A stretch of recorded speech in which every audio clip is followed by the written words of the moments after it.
డప్పు చప్పుళ్లు, శివసత్తుల పూనకాలు, పోతురాజుల విన్యాసాల నడుమ సంప్రదాయ వస్త్రాల్లో మహిళలు ఎంతో భక్తి ప్రవత్తులతో బోనాలు ఎత్తుకుని ఆలయాలకు కదిలే తరుణం వచ్చేసింది.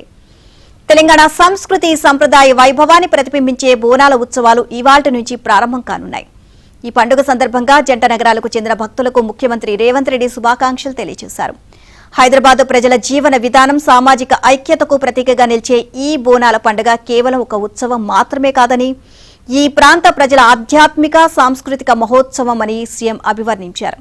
జంట నగరాల పరిధిలో జరిగే బోనాల ఉత్సవాలు తెలంగాణ గంగా జమున తెహజీబ్ సంస్కృతికి నిలువెత్తు నిదర్శనమని, లౌకిక స్ఫూర్తిని చాటుతాయి అని రేవంత్ వెల్లడించారు.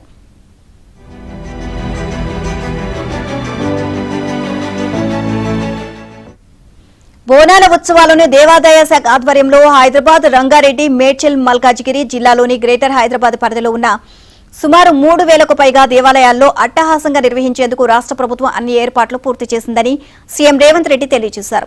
ఈ ఏడాది బోనాల ఉత్సవాల నిర్వహణకు 20 కోట్లు కేటాయించిన విషయాన్ని ముఖ్యమంత్రి గుర్తు చేశారు.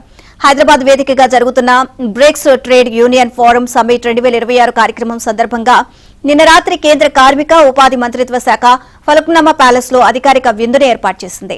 ఈ కార్యక్రమానికి ముఖ్యమంత్రి రేవంత్ రెడ్డి, కేంద్ర మంత్రి మన్సుఖ్ మాండవీయతో కలిసి పాల్గొన్నారు.